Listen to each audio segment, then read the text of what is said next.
What's going on, guys? Welcome to another episode of Renegade Animation on the Renegade Pop Culture Podcast Network. I'm your host, Mike, as always. Joining me is my co-captain, Cameron. Howdy, howdy. And we have a really fun episode planned for today. It's a kind of a catch-up for all the films from 2020 that we have yet to get to. So we've got reviews for Red Shoes and the Seven Dwarfs, the Croods, A New Age, and a Shaun the Sheep movie, Farmageddon. But first, we have a couple news items that we think are somewhat important. So, Cameron, what do you got? It's a very light news week, and it's the new year, everyone. So let's get started. There's a rumor going around that the Disney Channel original cartoon Kick Buttowski, Suburban Daredevil, may have a revival in the works. The creator of the show posted a picture on their Twitter profile with the logo, the character, and a Disney Plus original logo and Disney television animation logo with another picture of 2021. So, not much to say. It's a rumor and no real confirmation. I guess we probably would have heard about this back during the big stream and such, but well, yeah, no, we'll have to see. I never watched this show, so all I know is that all I know that it was canceled after one season, but it has like a pretty diehard fan base. But if it does get confirmed, maybe we'll take a look at it. Yeah, so, I would like to revisit the show if this ever gets confirmed.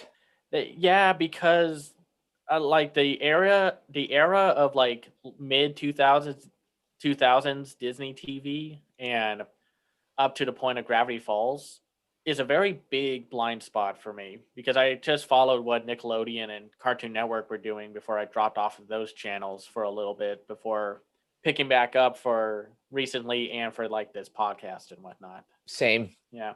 So that'll be interesting to see.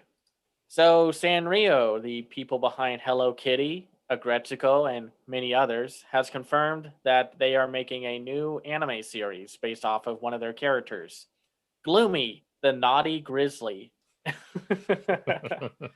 So let's see, created by Osaka-based artist Mori Chak and first appearing in 2000, Gloomy the Naughty Grizzly, also known as Gloomy Bear, is a somewhat subversive twist on the typical kawaii mascot character. After adorning all sorts of merchandise in the subsequent years, it has now been so they're getting a first anime series. So so from what it looks like is like it's kind of like a parody of their own products with Gloomy Bear like mauling the human character that you see like in a poster and whatnot. Oh wow. Yeah.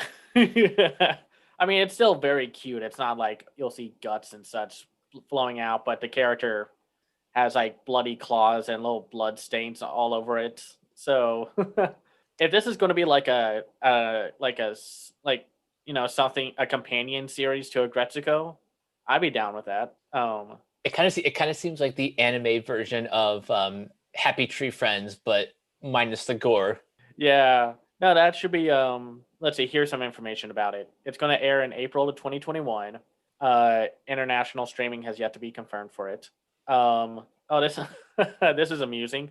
Koichi Yamadera, the voice for Spike Spiegel of the original Cowboy Bebop, is going to be voicing Gloomy, and Natsuki Hane, who is Tanjiro Kamado in Demon Slayer, will voice Pity, the human, and Takahiro Kubota will direct the anime.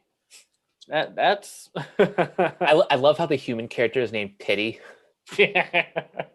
That's just humorous to me. I can't wait. Hopefully it'll be good.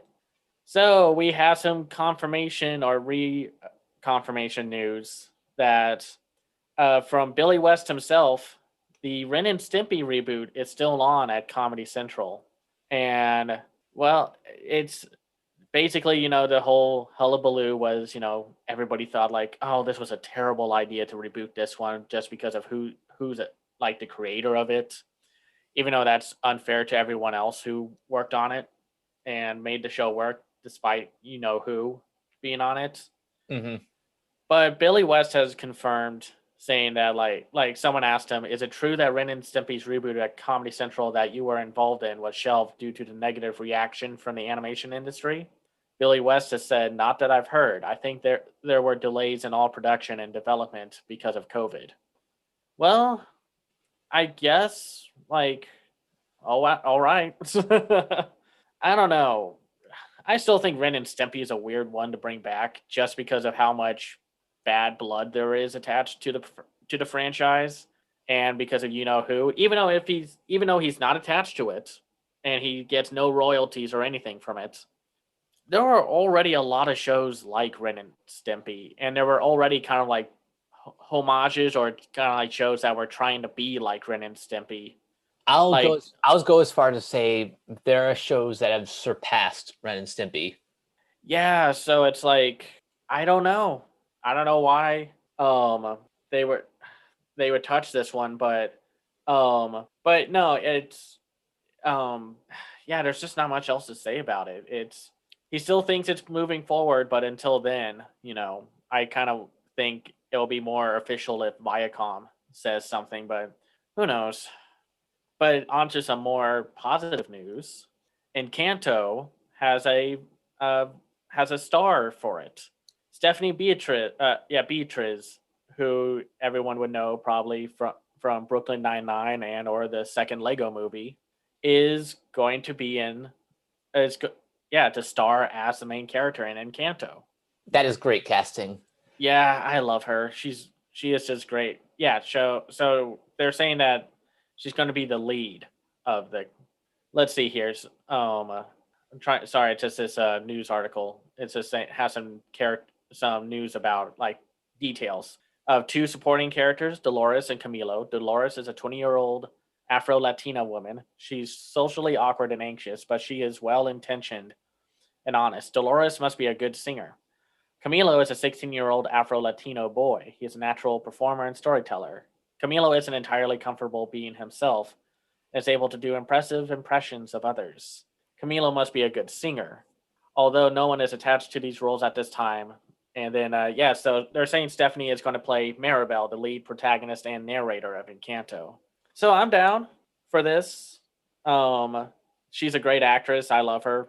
And I can't wait for this film. Hopefully it's still coming out in 2021, depending on how things go. Yeah, we'll see about that. Only thing I'm hesitant about is the source that we're getting this from. This is from the Illuminati. Yeah. So we'll wait to confirm this further once it gets up to like the trades like Variety or Hollywood Reporter. Yeah, so we'll have to see. But if this is all official and true and what have you, it's going to be good. Well, I can't wait. So, well, the first delay of 2021 that happened back on the 28th of December is official. The Boss Baby 2, the Boss Baby Family Business, has been moved from March to September. And unfortunately, that also means DreamWorks' other animated film, The Bad Guys, is now pushed to 2022. Some assume that it got moved because they're thinking, everything will be better by 2021, by September of 2021. And, they'll get a better box office haul, even though the Croods, A New Age, is actually doing really well right now. But what do I know? Any thoughts about this? I mean, it is kind of unfortunate that we have to wait a few months longer to see the Boss Baby sequel, but I get where Universal's coming from. Remember back at the start of quarantine when they pushed Despicable Me and Fast 9 all the way to 2021. Yeah. They seem to care more about they care a lot more about preserving the theatrical experience despite their whole shortening the theatrical window model. They seem to make like I don't know, this seems like a smart move just on the surface.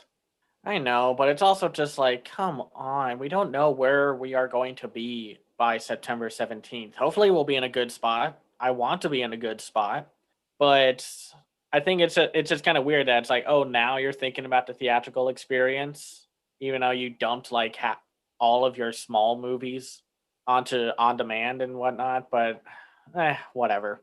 And I understand cynically they're going to get a bigger cash flow if they keep it in theaters. But I don't know. I think I'd rather them just stay with the March release date. But nah, that's just me being greedy and selfish. I mean, I get it. The sooner I see this movie, the better. I mean, it's not like this is one of my most anticipated movies of 2021. It's one of them, but it's not like super high on the list. But well, maybe it is for animation. I'm not sure. Um, It's at least in my top 10. it might be in my top 20. I'll have to check my like what's coming out this year list, which we'll do an episode on maybe next, but we'll have to see what the plan is. But yeah, no, that's a shame. I was kind of looking forward to the bad guys. I was getting a real like Edgar Wright kind of vibe from it, just from the premise and the vibe that it was giving. So it's a shame that now we have to wait a year for that. And it just seems like DreamWorks is always in this situation where they have like two animated films and then one gets pushed off or delayed. Mm-hmm. I mean, granted, I'm fine with a film getting delayed if that means it gets more time in the production cycle. So we'll have to see. Now, for the best news to wake up to on January 1st, when this was announced, Studio 4C has announced that they are making a new movie called Gyoko no Nikuko-chan, which translates to Nikuko of the Fishing Harbor, which is based off of the novel by Kanako Nishi and will be directed by Children of the Sea director Ayumu Watanabe. And it already has its first major star with the lead actor from the Japanese dub of Demon Slayer being be like in the role of a young boy that's going to be part of the story, Natsuki Hane, which we just talked about. Mm-hmm. That's funny. So not much else. They put up a teaser for it, but it was just like, here's a bunch of concept art. I mean, like storyboard art and whatnot. No real like animation and whatnot. But the fact that it's coming out later this year makes me excited because we might be able to see this during Annecy. Oh, But yeah, even if it's like just a small sneak peek at it or something, that would be really fun. So let's see. The novel itself centers on a mother named Nikuko and her daughter Kikuko, who lives on a boat, and the novel follows their paths in life and their growth. Um, Outside of the one picture that we see, like I'm looking forward to it. I absolutely loved Children of the Sea last year, and I loved talking about it again recently on the podcast. yeah. This sounds good. The more I think about Children of the Sea, the better it gets. And I am one day going to do a full watch through of Ayumu Watanabe's filmography, and a bunch of other directors that we've talked about on this podcast. Yeah, no, I'll be happy to help out with that. But I think the art, the concept art, or like I guess poster art or what have you, looks great. I think one of the comments pointed out that it was actually kind of nice to see a middle-aged woman as a main character in anime because anime is a young person's game, so it's always nice to see someone in the like above 30 racket. Yeah, that is kind of refreshing. And let's see. I'm just trying to look at some other things. And apparently, like one of the character designers is someone who worked on let's see. Oh yeah, Kenichi Konishi was the designer for the characters in Tokyo Godfathers. So, which was a Satoshi Kon film. So, and yeah, so I'm super excited. Other than that, that's it. Wow, that might be our shortest news segment. I think the Scoob one was shorter, but was the shortest. But we'll have to see. I'll have to go through it again. I like re-listening to our podcasts and whatnot during work. But yeah, that'll be it. Hopefully we'll have more news next time to talk about. For now, it's on to a kind of weirdly eclectic batch of films that we're catching up on. The first one is Red Shoes and the Seven Dwarfs, a Lionsgate release. And this is a South Korean animated film written and directed by Sung Ho Hong, with vocal direction done by Tony Bancroft, who, as you know, we interviewed way back in August. Yeah, I was really excited and curious to check out this film because this film has a very, I guess it would be fair to say, notorious history. Yeah. Just because, well, first off, we don't get a lot of South Korean animation here in the States. It's not like they haven't been doing it, but it's only slowly starting to like slip into the US shores and marketplaces. And this one was, I think, first shown off at 2017 Con, which this is where the controversy starts. This film had a very bad marketing strategy because of the plot of the film, and the marketing campaign revealed during cons was, suffice it to say, looked like it was very fat shaming because a lot of the major plot is that Snow White gets these magic shoes, and she's this plus size, quote unquote, woman. And when she puts them on, she becomes thin and beautiful, like a very atypical CGI princess character, or very typical, I mean. And everyone rightfully got pissed off about it because it was like, what the heck is this marketing, and is this story fat shaming people? And it got to the point where the main star of the film, Chloe Grace Moretz, said like, no, this is not what the movie's about, and I'm so sorry that this is the first impression that the marketing team made for the film. Yeah, I don't blame the people for getting mad about this, and the production company also immediately terminated the campaign and issued an apology. And unfortunately, because of that, the film kind of laid in limbo for a while because it was like animal crackers. It kind of had a bad stench about it until Lionsgate, the Central Park media of cheap animation distribution, picked it up. And, well, I guess let's talk about it a little. I mean, we are reviewing it. So the title of this film is kind of like a mix of the Hans Christian Andersen story, The Red Shoes, and obviously Snow White and the Seven Dwarfs. But Right. but the plot itself is kind of fascinating. It begins with this this kind of like the superhero team of princes that known as the Fearless Seven. It's basically like a take on the Seven Samurai. Pretty much. Yeah. You have a young Merlin, Prince Arthur, before he grabs Excalibur. And who are some of the other? So Hans, which is the chef. Then you have Pino, Noki, and Kyo, who are the trio, and then you have Jack, the blonde one with the invisible cloak. And so yeah, keep going. Okay, so what happens is these warriors come across a fairy princess who they wrongfully believe is a witch. Yeah, after they save her from getting attacked by a dragon, they then assumed that she, like you said, she was a witch, and then they struck her down. Yep.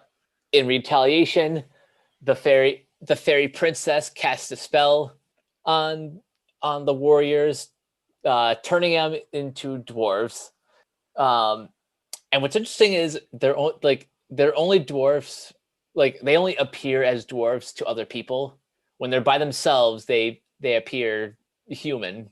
And so to break the curse, they have to kiss a beautiful woman, and that woman just happens to be Snow White after she steals a pair of red shoes from her stepmother, Regina, voiced by Gina Gershon. Yep. And of course, Regina is also using the magic and powers of the magic mirror, voiced by Patrick Warburton. We'll get to the casting in a little bit, but yeah, so it's been 20 years. We well, I guess 19 years since when Shrek came out. Man, that's a long time. If I'm remembering correctly, since Shrek came out in 2001. Yep. And so it's a bit of a parody and like a not fully meta take on fairy tale tropes and stories, but it's kind of there. I mean, it's not like there's no real pop culture references outside of a few. But I mean, yeah, so if that's kind of like the tone, it's a comedy, romance, action, adventure, parody, fairy tale. On Yeah, on the ahead. one hand, it saying this plot out loud, this movie kind of feels like it belongs more in the mid 2000s era of movies like Happily Never After or Hoodwinked. Oh yeah. But I can say the animation is better than those films. It actually looks good. Yeah, and it has an actually good a very nice message that I thought was effective enough. Yeah, so I mean, first, like, I guess let's talk about the animation first. So if you're wondering, like, if you have to compare it to a certain time period or a year in terms of like how good is the CGI, I would say it's maybe 2013 Illumination or maybe 2012 Illumination, maybe slightly below that. That's fair. Because it still looks pretty good. They still have good light. They have lighting and shading, and like the hair physics are pretty solid. But it's still pretty simple, and the human designs are a touch generic. Like I think like there's more the more fun designs come from like the dwarves, the like the big the wooden mechanical robot thing, or Patrick Warburton as a magic mirror. But or the bunny who oh yeah, we'll get to that in a minute.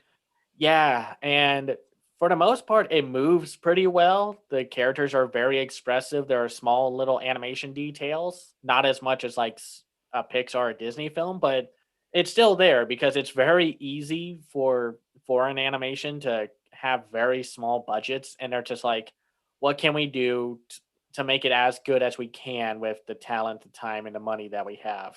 And Do you know the budget for this one? No. All I know is that it's only made $9 million. So I can't tell if it was a bomb or not. But I know that's always the problem with these foreign animated films. They don't have like a proper way, like a proper budget confirmation. And so I'm not entirely sure, but I would say maybe 30, 40,000 million, maybe. Yeah, that looks about right. And I hate like assuming the budget for these films because, like, as a film critic, you don't want to fall into that trap of like giving a pass or fail to a film simply because the money's not on screen.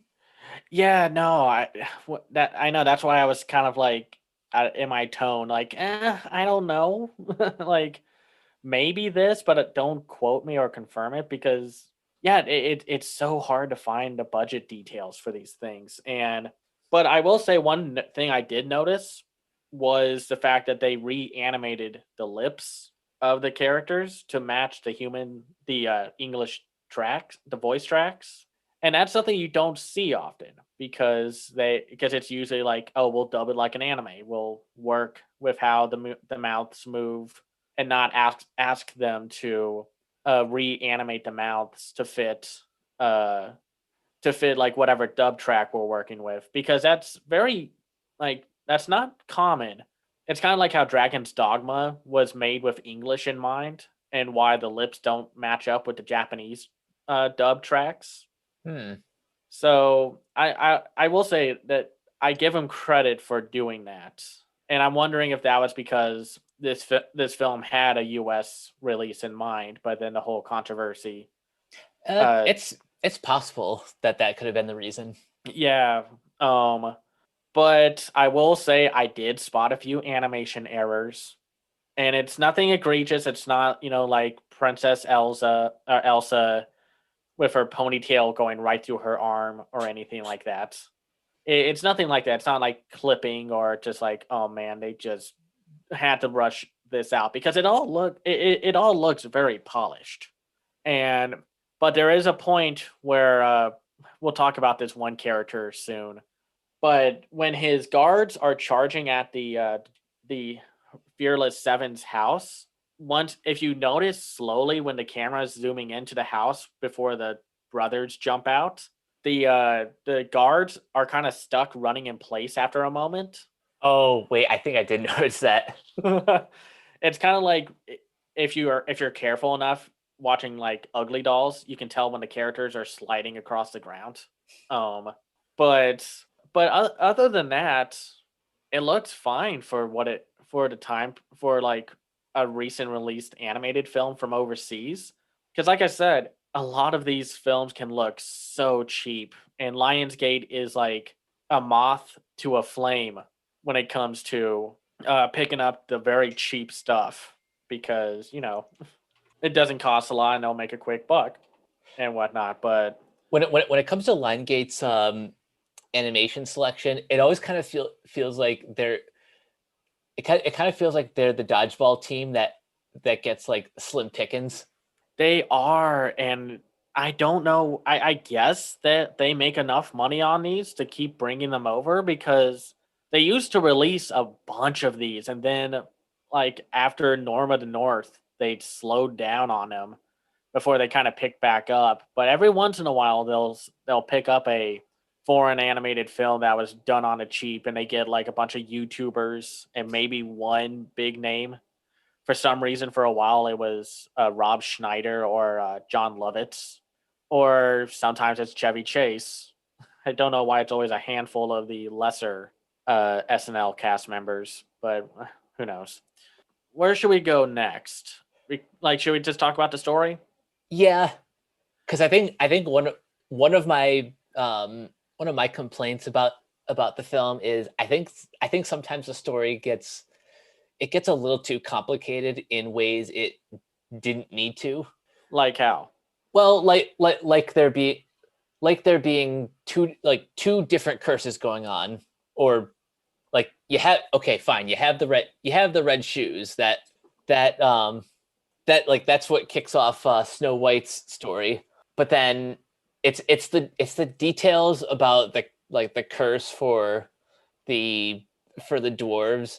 I think it makes for some great action sequences with Merlin, who is my favorite character in this. Yeah, yeah. I just think like I don't know. There's something about the curse that like it it it doesn't really make sense like that. They can turn back human when nobody's looking, but then it's around other people that they appear as dwarves. I mean, I think it's a part of the theme of this film, which is like I think like the whole theme is about self love, and since they were super shallow with attacking the fairy princess because she was a little green, now everybody's like they might see a dwarf and they might know that it's a human, but who knows? They don't know. All they see is a snobby little dwarf, and I get that. It's like here it is for you all to see how it feels and whatnot, to be judged and discriminated to how you look. I mean, that's fair. And And to be fair, the dwarf curse is actually leads to some of the funniest jokes. Like when Merlin is trying to get the book off the shelf, but each of the brothers come in. okay, yeah, And that actually was pretty funny. yeah, no, shockingly, this film doesn't like try too hard with its humor. Like it's not trying to force jokes, though some of them are pretty meh, like the selfie joke with the three inventor brothers and or princes, I guess, but they're brothers because I guess I'm going to sound snide saying this, but they use the same model three times for those the inventor brothers, and and they do make like a pop culture reference here and there, but they're never like the focus. They're just kind of like, here's a joke, there's a joke, and maybe you'll find it funny. And but I will say I think not all the brothers have the most development. I get why Merlin gets most of the development because he's the most selfish of them all, but they're all pretty selfish. And unfortunately a lot of them, like with Hans, Jack and the triplets, um they kind of have theirs during the credits, like their moment of like finding a princess and whatnot. And even though they're funny and charming, yeah, they're very underdeveloped. Though I will say I do like the one detail with Hans, who is voiced by Nolan North. Even though they're going for Captain America's shield thing with his shield thing, but it's actually like a frying pan with a bendable uh with the bendable handle part.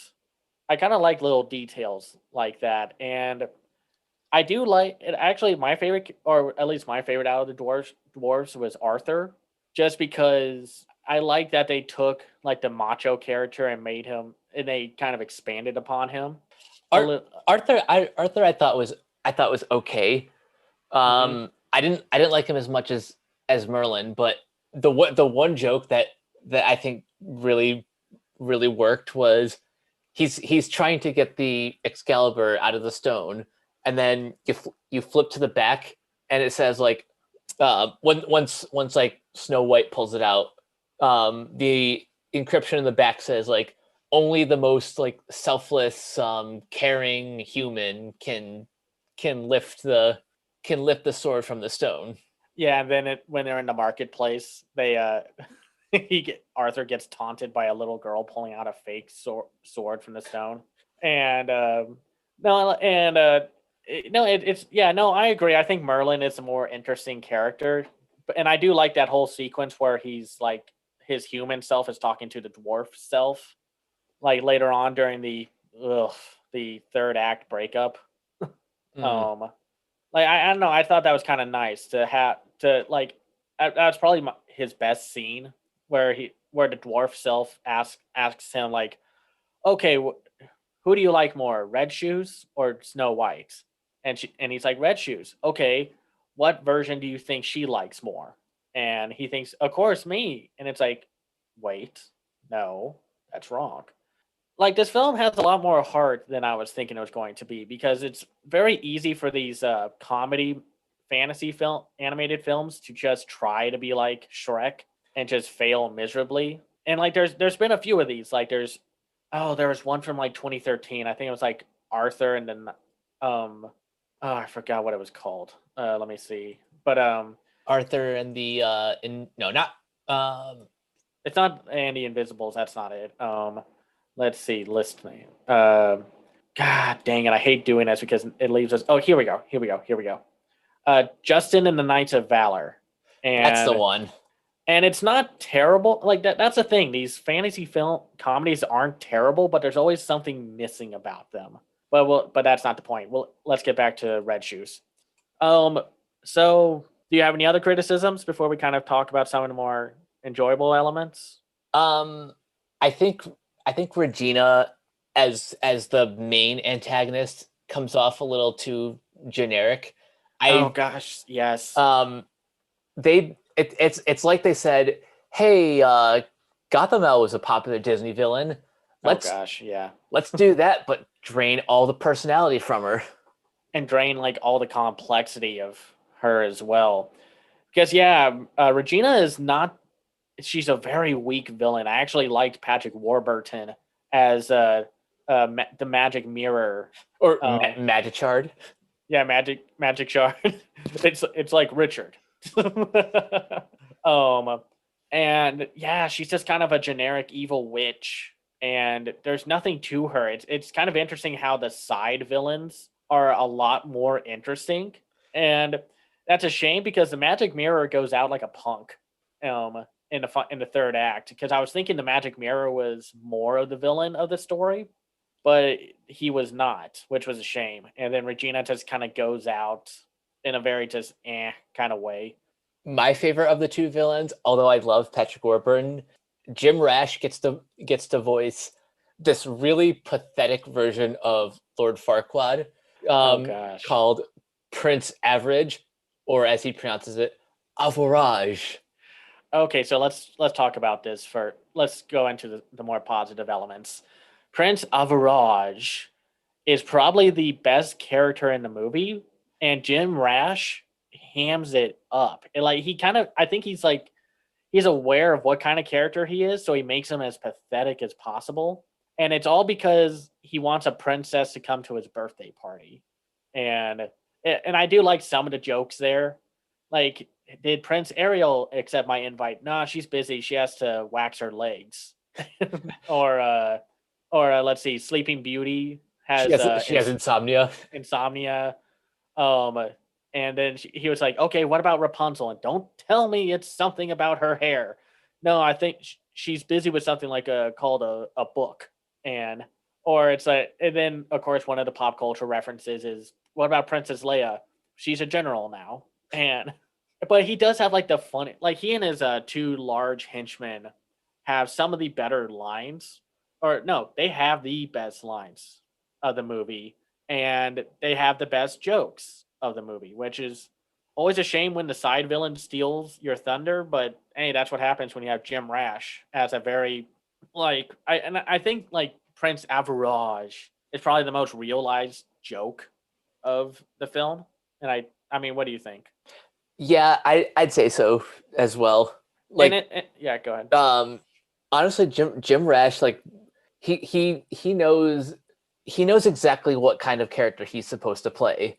Like this film asks for a prince with almost zero redeeming qualities. So to go out of his way to make him sound as pathetic as possible, while also still kind of being a threat, with his two bodyguards. Yeah, and his knights. Yeah, it makes for a nice action sequence. So all the dwarves, or the Fearless Seven, get to have their moment to shine. Yeah, and something that I wasn't expecting, and while I don't think it's like the best action of the year, which I think goes to Lupin the Third the First. Oh, certainly. The action sequences are actually well done. Another kind of trap a lot of these films fall into is where it's very easy to just skimp on the cinematography and the choreography of the fights or action set pieces for these films, unless they are like an action film and what have you. But this one actually has pretty decent superhero-ish fights, or light style fights. And they get pretty creative with them too. Like the trio princes fight with like a giant wooden mech, and you see I think Jack uses his invisibility cloak, and then Hans uses it, like I said, like a frying pan, and he uses it like as a shield, which is it's very Captain America, but at least I like the idea of the pan with the handle that kind of bends inward. And like I said, I mean, what do you think about the action set pieces? Again, the stuff with Merlin the problem I had with Doctor Strange, as great as those visuals were, like the actual magic fighting, like the choreography of like the magic fights themselves, I think could have been spruced up a little bit. So it's kind of weird that this movie, and to a certain extent Onward, had better magic fights than the MCU.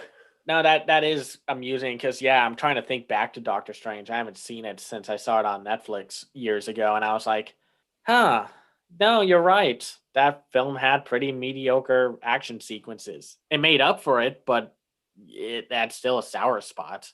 But yeah, it's like the camera moves around when the characters are jumping around or slashing or fighting and punching. And they have some pretty solid set pieces, especially like when they take care of Prince Average and his men at the end after he brings out the big guns. And I do like some of the jokes, like when Merlin throws a carrot at one of the big guards, and he's just like, "Who's throwing vegetables at me?" And then the rabbit like slams on him, and like the final fight with the magic mirror.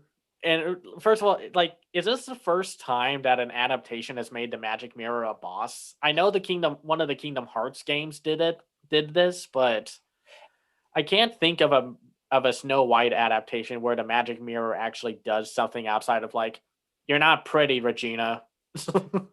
I think this is the first time we've seen the mirror actually, um, you know, actually fight the protagonist. And actually just be something more. Because like with Patrick Warburton, you get kind of a sassy Joe Gardner from Family Guy kind of character, and I like how they designed the magic mirror with like the wooden face and the glowing eyes, and I like that he's obviously kind of self-aware of how stupid he is, Mm-hmm. but he's also like it doesn't mean that he can't dish it out though. He's just like, first off, Queen, you should see yourself right now in the mirror. You look ridiculous. Or and then he's just like, so you're going after the princess yourself? And Regina's like like, well, it's not like you can. And he's like, good one. I can't walk. I swear, Patrick Warburton steals everything. Like he and Jim Rash steal the whole film. And it's actually kind of fun to see Patrick Warburton as a villain, because how many times has he been like the comedy relief? I mean, I know he was Kronk, but Kronk wasn't really a bad guy. He was just a kind-hearted doofus. Yeah, if anything, he just happened to be on the opposing team, whereas here he's a lot more threatening. Yeah, no, and that's actually kind of nice. I like it when you get to see a character flipped from than what they normally do, because even in stuff like Animal Crackers, Patrick Warburton was just the cocky jock like character in that film. Now we talked about this. This film has a theme, and I think it's a very important theme because you don't see this a lot in animated films. It's a theme of self-love, and while I think they could have gone a little more with the plot and maybe used it on some of the other characters, I think they handle it pretty well, all things considered. Yeah, I'd say so. I guess another one of my critiques is that the the very end of the film, not including the credits, feels a little bit unsatisfactory for the rest of the princes. It's like sure, Merlin gets his happy ending, but The others don't. Yeah. Even though they do, and I think some of them are kind of cute, like Arthur meets a play on Red Riding Hood, who ends up being a werewolf. And I will say I like the one where Hans encounters Sleeping Beauty, and instead of a kiss, she wakes up because he's cooking. Okay, that's kind of cute. Yeah. And the trio, they don't really get anyone. Though Jack gets a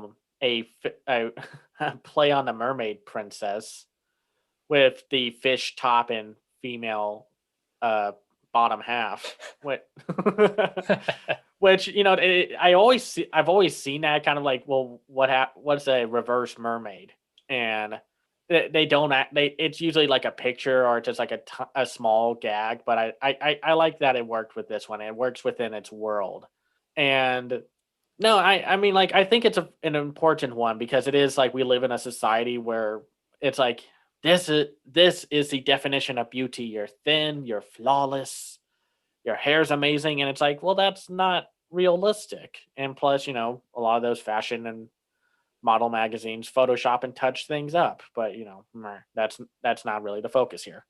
And I think it's handled at least well with Merlin and red shoes, because she does kind of call him out, saying like, if I wasn't wearing the red shoes, would you have helped me? And Merlin was like, he hesitated.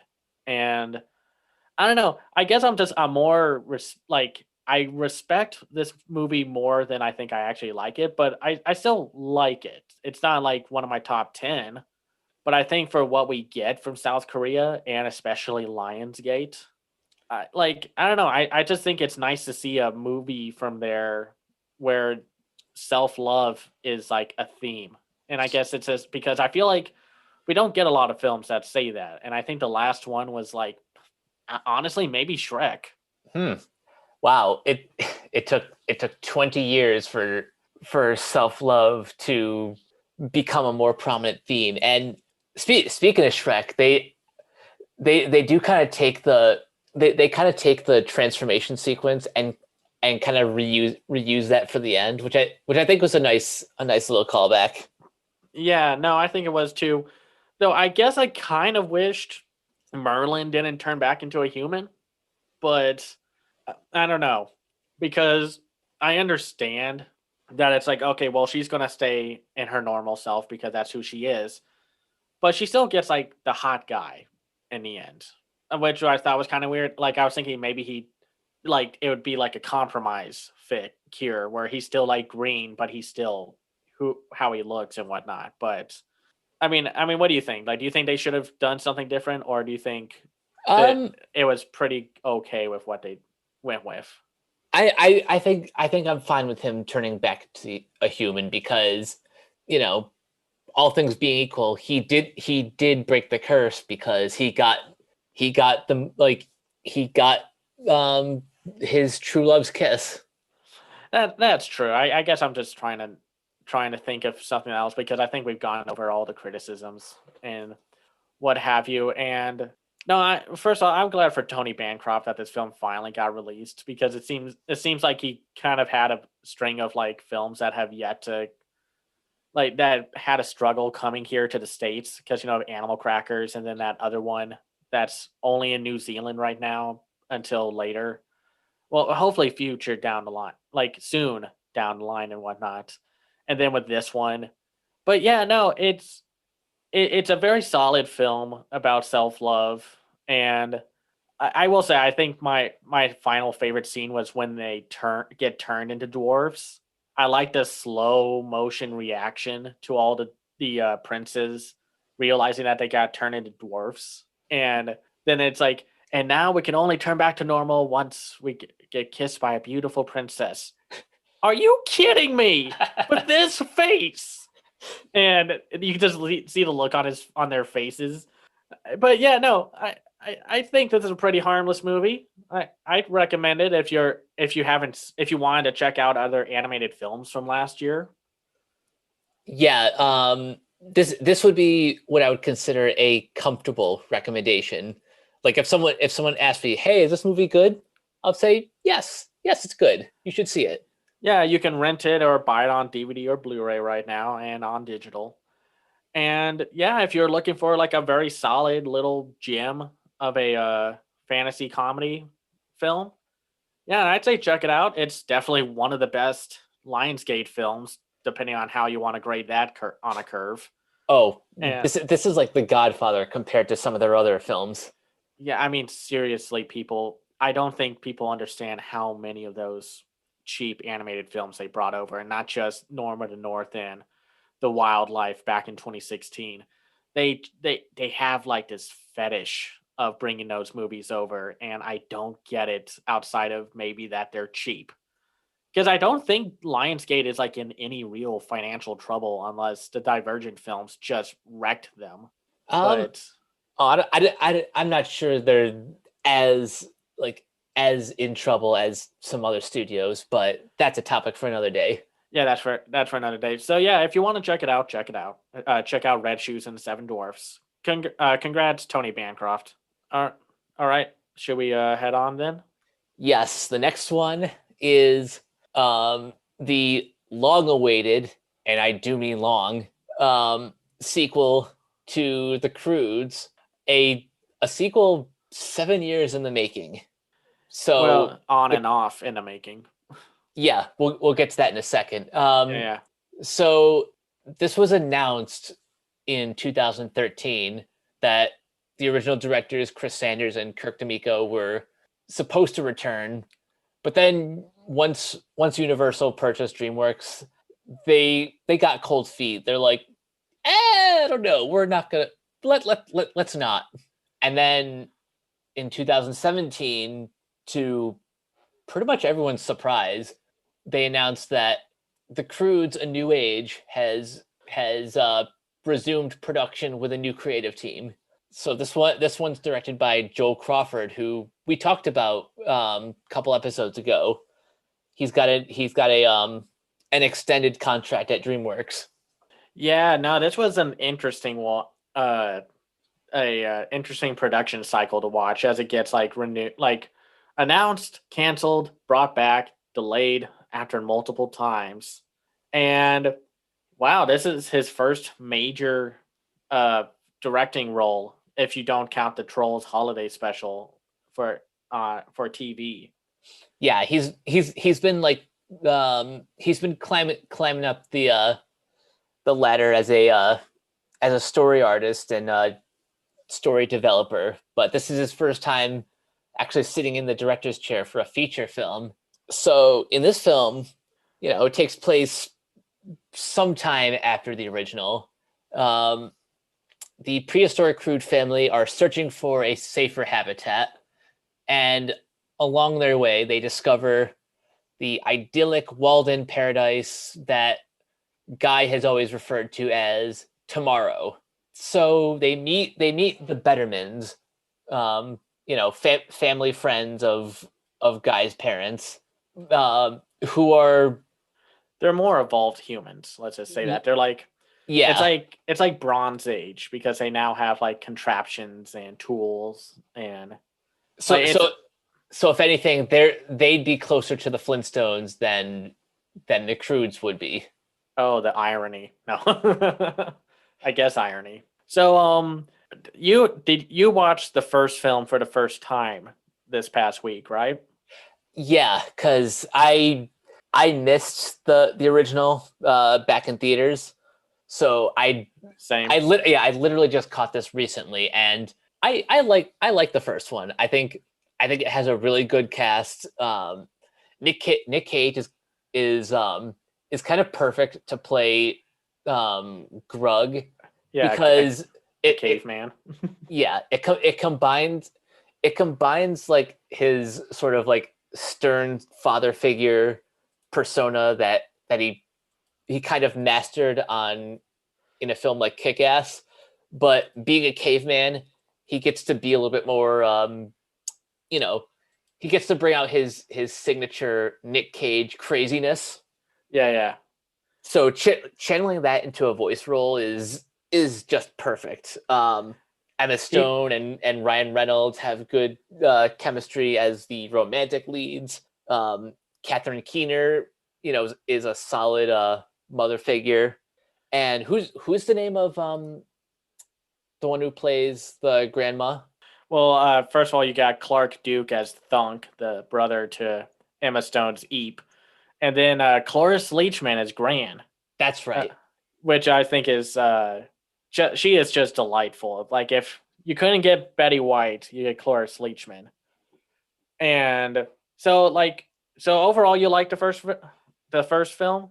Yeah, I like the first one, but I gotta say, I think I like the sequel even better. Yeah, I think that's pretty accurate. Like for me, the first film was pretty like good, probably on the lowest scale of good, like just right above average. However weird that sounds. I think like I liked, like you said, I liked the characters, I liked the voice cast, and I loved some of the jokes, like when Guy explains what an idea is, and then Thunk looks at the outline drawing, and he sees that he doesn't have a like a circle there, like that Ryan Reynolds' guy's little sloth thing draws, and he's like, "Dad, I don't have a brain." There are some pretty solid jokes, and I'm like, yeah, it wasn't my favorite of 2013, but 2013 was a weird year for animated films. A I'm weird looking year for to, DreamWorks too, yeah, specifically. this was right before they basically shot themselves in the foot and got bought out by Universal. Like this was like before 2014 when they released like 3 animated films in a row and they all didn't do well in theaters. Even How to Train Your Dragon 2, which is shocking. Hmm. But yeah, for the sequel, like I I don't know. I think DreamWorks has a better plan, like a yeah, I think a better release strategy with sequels than I think Disney or Pixar does. I mean, Pixar's does well, but even then I think they still kind of stumble with some films like Incredibles 2 and then like the Monsters University and went on Disney with Frozen 2 and Ralph Breaks the Internet. But for DreamWorks, yeah, I think their only real bad direct sequel is like Shrek the Third, and I really liked the Croods: A New Age, and I think a lot of that is like, and I think I like it more than Trolls World Tour, and I think that's because I think the Croods: A New Age, despite its production history, was more cohesive and consistent as a movie with its themes because there's a lot of, let's just say, I mean, maybe not original themes, but they're definitely there, especially with the themes of discrimination, class, and class warfare in a way. Oh Um, yeah. and a little colonialism, which is popping up a lot recently in animated films. I don't know what that is. It's like with Frozen 2, they're like, let's talk about the most Disney thing ever, colonial genocide.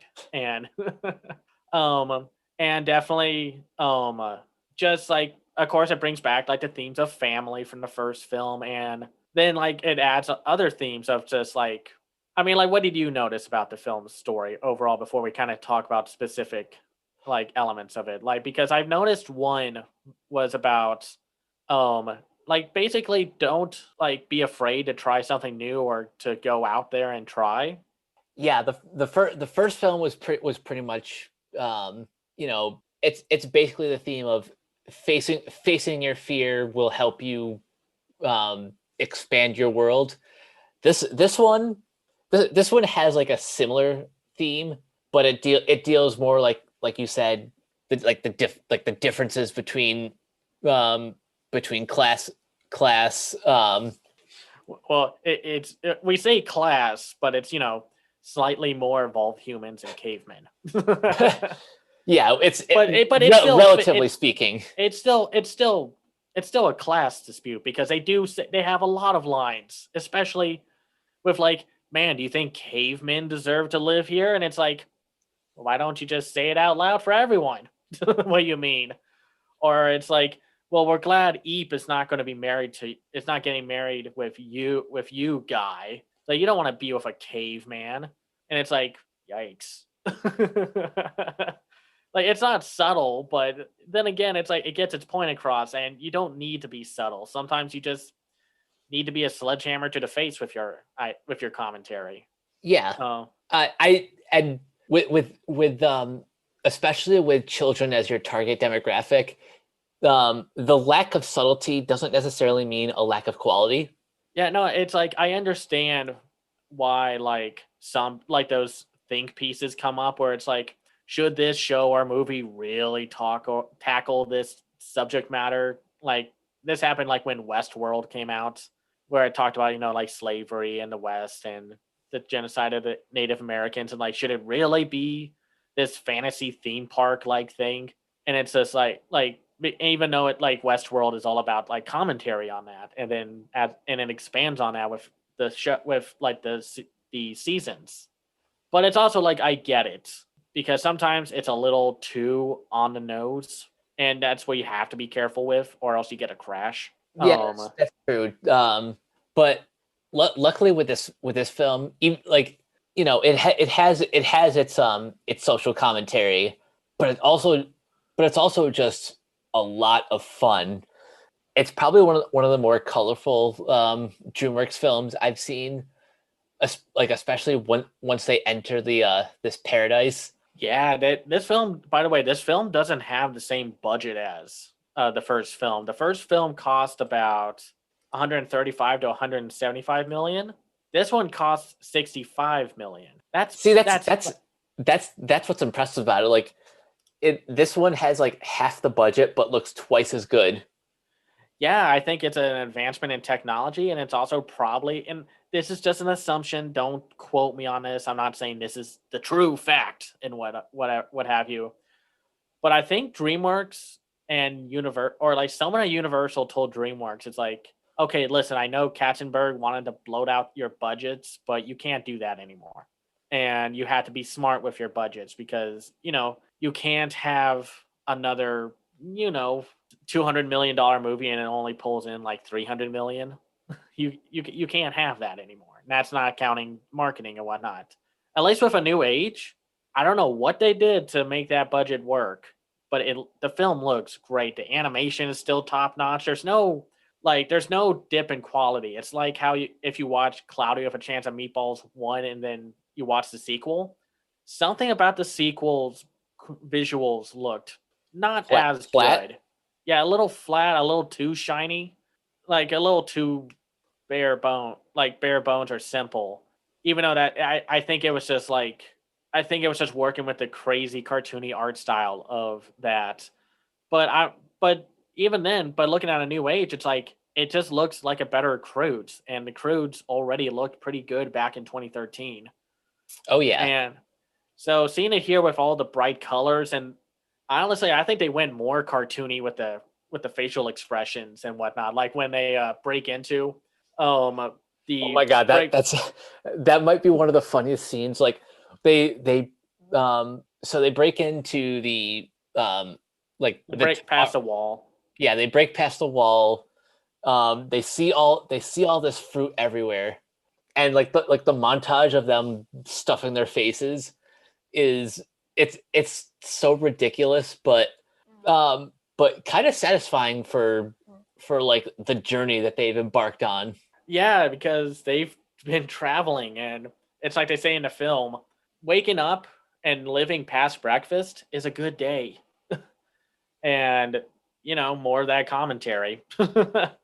But seeing their faces, like they're kind of like primal faces when they're eating everything. Oh, it's so funny. And then it's like it cuts quiet to the big saber-toothed cat quietly drinking from the water.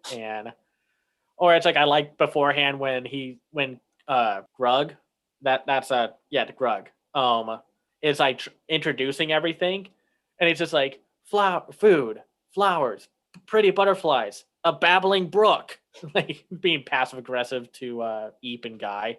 And then Cloris Leachman is like, just get on with it. He's like, let me finish. And then because everyone's just, drop dead hungry. So then he has to rush through. It's like, I'm glad we're all safe here as a family and we can all enjoy that. Okay, you're all welcome. And I have to say, usually I get a little worried about how they handle side characters, because that's always been kind of a thing DreamWorks has been hit or miss on. Their side cast is always it's a roll of the dice on whether they're good or bad. And it kind of goes from film to film. This time, I think they do a better job of giving everyone something to do. Yeah, so let's talk about the betterments. So these more Flintstones like people we got Phil Betterman and Hope Betterman, who are voiced by Peter Dinklage and Leslie Mann. And then their daughter, let's see, where is it? Dawn. Here we go. Dawn Betterman, voiced by Kelly Marie Tran, which first off, good on her. I love Kelly. And honestly, I think we'll get to Kelly in a moment. I think Peter Dinklage and Leslie Mann are having a lot of fun playing these kind of rich, aristocratic, like probably new wave hippie like people. Oh, definitely. They are like, it's very 90s new wave hippie in that regards. And I just think, I like Peter Dinklage. It's and I think he's having a lot of more fun doing this kind of role because he kind of plays that like Eagle or Mighty Eagle from the Angry Birds movies. Like he kind of uses it like whoa, dude, voice that he uses from that film, but they still feel like entirely different characters, Mm-hmm. which is always kind of something I look for with celebrity performances. And I like but like, what do you think about the Bettermans? I like them a lot.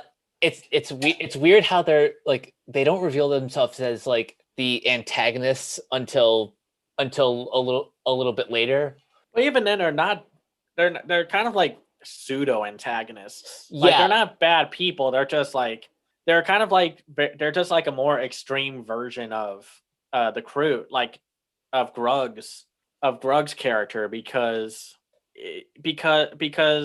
like Grug is like very like I want to make sure I can protect everyone and everyone's safe and I don't like trying new things. And here it's they're safe as far as they know because the Phil Betterman has a little secret, but we'll get to that. But they're a little more like protective in like the wildly problematic ways, very right. toxic ways, and unfortunately that means like Dawn gets shoved into a panic box, like when anything happens, and then it's like she's like, oh, okay, maybe we can drill some holes into that thing, and they're like, no, dear, we can't do that. Snakes could get in, and So it's interesting how much of a parallel they are to Ugg or Grug, but like but in a more civilized manner.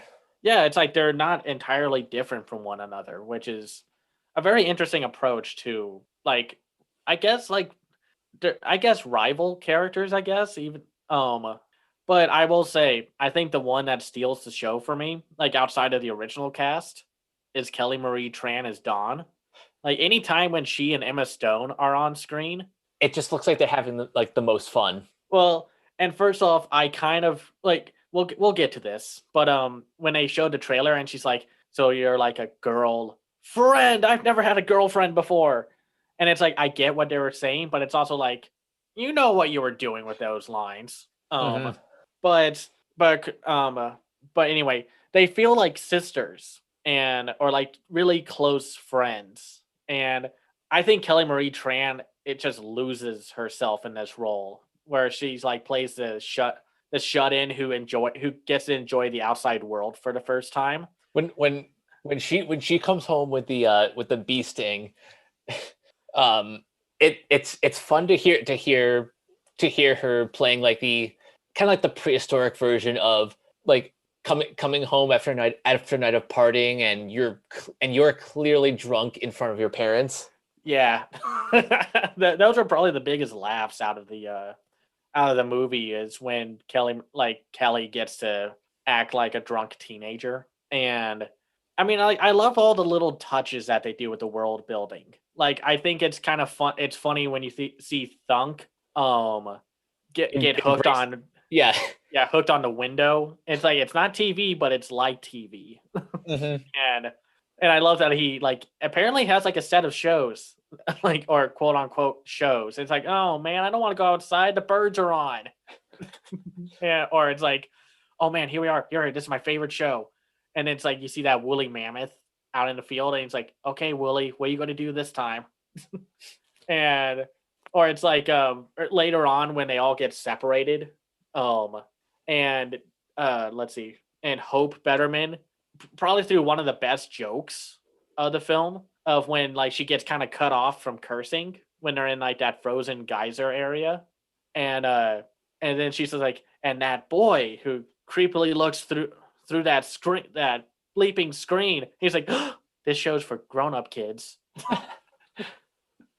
Or it's like or like when they meet the wolf spiders and he's like, whoa, and he has like a realization. It's like, so everything is different from beyond my screen, my window. Wow. Like this movie is really funny. This probably has some of the best DreamWorks jokes out of any of their films. Like maybe I probably put it up there with Shrek 2 with some of the best jokes. uh yeah, it gets up there. I the mean, one thing though that holds it back, and thank God this happens early, is the the typical third act breakup, but between Guy and Eep. But fortunately, couple things. One, it happens early, so it allows like the two different sides to split and gives them kind of like more. It gives it opens up more comedic opportunities. yeah, no, I like how this film plays with some of the tropes because some of these tropes can get really tiring. You have the third act breakup, you have the overprotective dad, You have the but one it's character that speaks the foreign language of the villain. aka Punch Monkey. By the way, did you notice that the Punch Monkeys were actually in the first film? Um, where were they in the first film? Just kind of were they just kind of like in the background? No, they were the first things that they run into when they jump off the cliff after the world, like the big shakeup happens. Oh, that's right. Well, see, that's also the thing. I didn't realize they were in the first film until I rewatched the first one last night. I was like, wait a minute, the Punch Monkeys are in this movie, but they have like a weirdly more realistic look to them. And then with this film, they have a more cartoonish look to them. And Maybe that's why I didn't recognize them, because yeah, here the Punch Monkeys have like a very distinct character model. yeah, well, and they have variations too. Which DreamWorks, why did you have to ruin the real threat of the movie with this with your trailers? I mean, they pseudo spoil what happened, like what the actual threat is that's outside of the betterments, but they showed in a trailer, and I was really disappointed that it's like because the first two thirds are really built on like two things. One, why they can't eat the bananas, like when they're in the paradise area, and what's with the bowl of bananas. And then you find out that well, they first think it says one punch monkey that was eating all these banana offerings, but then you find out that there's more of them, and then they get kidnapped. And I don't know. I feel like I would have liked to have known the twist when I watched the movie. You know what Yeah, I mean? Because it's really funny. yeah. From a marketing perspective, I like you could have advertised this movie just being just being the conflict between two different families, and saved literally everything about the rest of the movie when you actually see it. But I get it. You got to put butts in seats. No, I get it. And to be fair, it is funny when you realize that, like, because that's the one rule that Phil Betterman has is that you can't eat the bananas, even though there's like hundreds of bananas. And then, out of like petty spite, after realizing that the Bettermans tried to play the Croods as dumb and such, and with their plans, uh, let's see, what's his name? Grug and Uga, Kathleen Keener's character, eat all the bananas. And I do love the joke of like, no, you couldn't have eaten all the bananas. That's impossible. And it's like not impossible for a caveman. And then you find out that like the Phil basically screwed over the Punch Monkey environment by making Paradise, and in return, like he doesn't know that the Punch Monkeys were like punching at the wall, and he realized that the bananas were the only thing keeping him at bay. So then he would give him like a sacrifice every once in a while, and then of course when Grug eats all the bananas, the Punch Monkeys take them back. And the reveal of the Punch Monkey is so funny because it's like Mm-hmm. this huge thumping, bumping, punching noise against the wall, and then when the wall is broken down, you see this one tiny Punch Monkey, and he's just kind of sitting there like, "Hi guys," and then Grug is like, "Oh my gosh, you can't be this serious," and Ryan Reynolds just kind of bails. He's like, "Oh, I'm out of here. This is stupid." And then they make fun of that until, of course, they realize that it's more than just punch monkeys. And and you find out that the punch monkeys were giving these bananas to an even bigger monkey, a spiked, like a mix of a porcupine and a mandrill. And Interesting design for a big bad, but okay. No, I think it actually works. Though I will say I kind of wish they only had the big hand because I love when like the big hand comes up and there's no bananas. I like how they animate the hand to be. It's like, huh, where is it? Before he grabs all those punch monkeys. Like it's so big that you only see the hand. Like I think you could have like easily like had some fun like animating the hand, kind of like Thing from the Addams Family. Yeah, I could see that. But still, I still like the design, and it also has one of the best reoccurring jokes where with the the stick going in a creature or a character's eye. Oh yeah, that Uh, that was funny. so Um, I have to say, have you noticed that a lot of animated films are taking that up style joke where they think it you think this happens and then it cuts to them just they're just daydreaming it. I yeah, mean, yeah, it's not like Up invented that kind of joke, but it seems like I've seen a lot more of those since, like Spies in Disguise and whatnot. yeah. It's like one. It's like you see it once and then you start noticing it more in other films. I think Up though might have like popularized that joke, and it's funny. It makes for a lot of comedic shots. Yeah, no, like I said, this movie is very funny, and it's like when the two wives are cleaning up the Croods mess, and it's like, oh no, we put this in the compost bucket pile, and then Kathleen Keener's character just throws the compost bucket over the wall, and it's like, great. Um, or like I mean, like there's a lot of great jokes. And I love how the punch monkeys literally communicate by punching in like physical combat.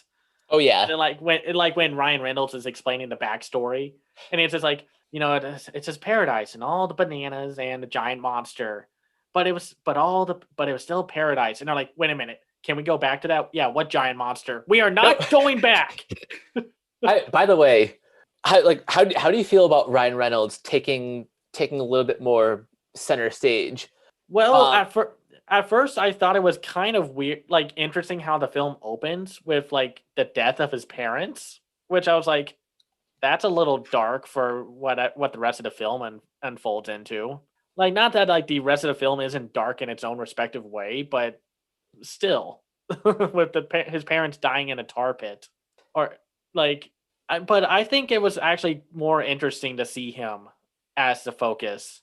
I mean, I'm a little bummed that some of the characters get kind of the back seat. Like Thug doesn't have it, or Thunk doesn't have any real development, but but he still has like the joke with the window and whatnot. and But what do you think? okay, well, the cynic in me believes that they gave Reynolds a bigger role because of Deadpool. I could Um, see that. but he was already an endearing character in the first one, so having him back and getting a little bit more focus, it just kind of made sense. But speaking um, speaking about some of the other supporting characters, um, we finally get to see the wig that Grant has apparently been wearing this whole time. Yeah, which is an animal. I have to say, she might not have the most lines or jokes in the movie, but when she does get a good joke or a good sequence, they really like punch per se. And like I said, like I love the sequence where like before we talk a little more about Grants, I love the sequence. Well, there are two sequences I like when the two dads and Guy get kidnapped by the punch monkeys. I like that. I like the sequence where Phil Betterman thinks he can speak Punch Monkey, and it's But like but rainbow nose hairs, and the Grug is just like like rock, rock, rock, rock, rock, and then when you see them punching, you see all the words get scrambled, and then I don't know if you notice this, but at the very end of that long string of just nonsense, it kind of piles up at the end, oh yeah. and and the monkeys are just like, what? and and I like this like they kind of brought the fight that the two dads have. And I think this is a very clever scene where they kind of act like they're in the sauna, like both of them. Like because like you find out early in the film that Phil has a secret like sauna, Oh yeah. like, well, a man cave um, and it was just like they're all sweaty and they're not really thinking straight. And then they find out that it's like that they fight with words instead of punching. And it's like, yo, they're like, whoa, using words as weapons. When they realize like they're both really bad dads, and then they both get that knockout blow from each other. You hit me right where it hurts, man. Yeah, right where it hurts. And I thought that was very good, and I think that's a very important thing to say. Like saying that words do have power behind them. So you have to be careful. And I like that. But yeah, I think Gran has some of the funniest jokes. Like first when they reach the wall, it's like, man, it's like I've seen everything. Well, it's been a good life. I'm glad it's with you, Chunky. I'm glad you're here, Chunky, and it just goes into the Sabretooth's mouth. Or then when she becomes like basically like those older women from Mad Max Fury Road. Mm-hmm. I mean, what did you think about her revealing of like the Thunder Sisters and whatnot? Okay, I've been waiting to talk about this. Yeah, go because ahead. because it leads to one of the best musical moments. I'm so I'm not really the biggest fan of Haim, but when they deliver, they deliver.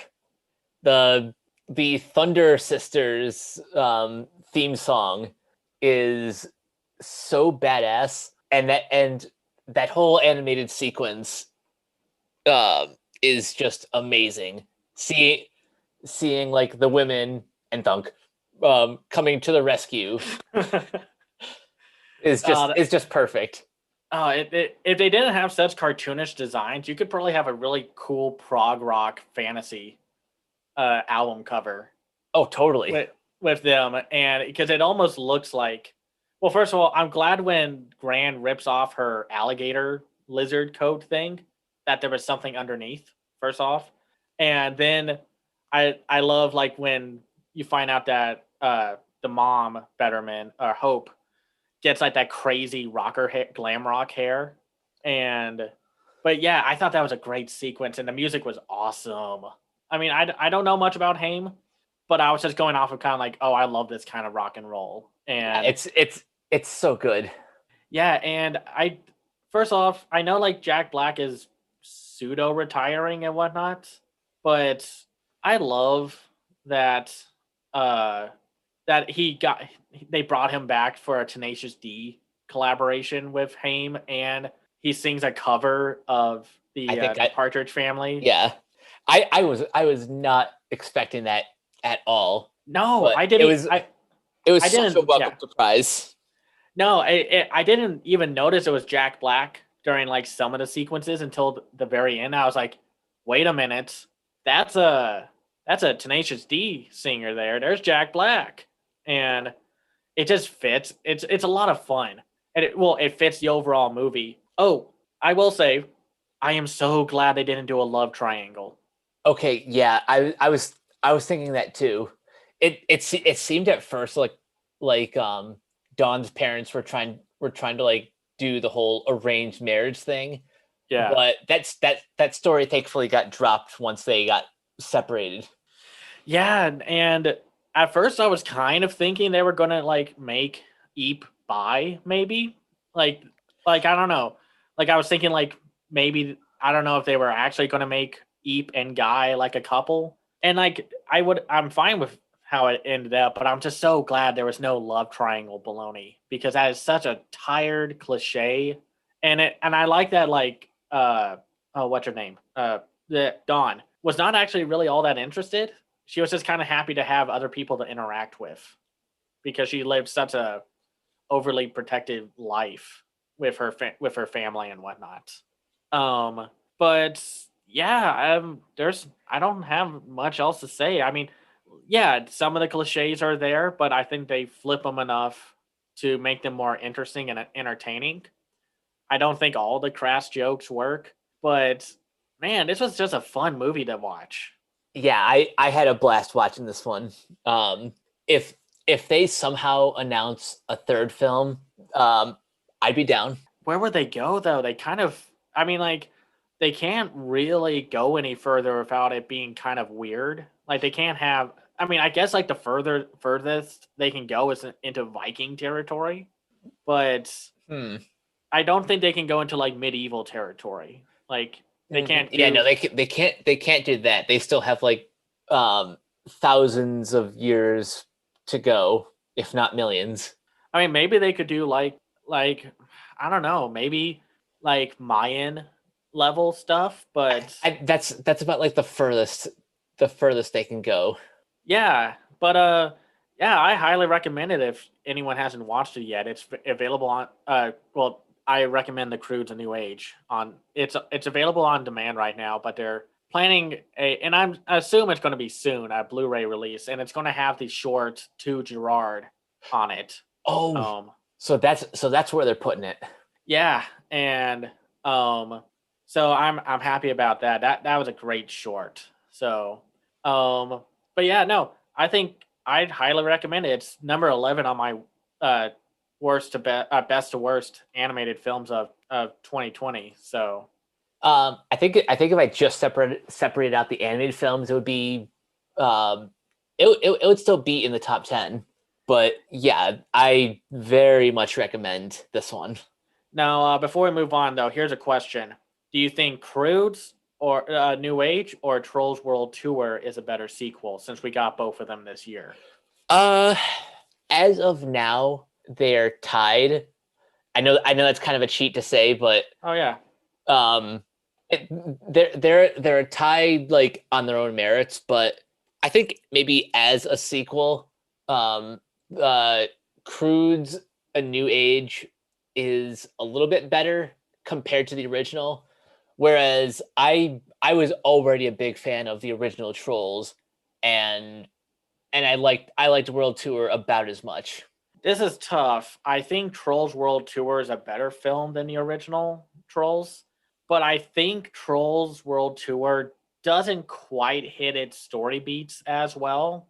Like the whole world is still saved by a pop song when the whole point of the film was that like all kinds of music can survive and whatnot. But and I think I still think the two main characters aren't as good as they could have been. So I think I have to give it to the Croods: A New Age, but that's just me. I just think the Croods: A New Age is more cohesive as a film, and uh, but that's just me. That's fair.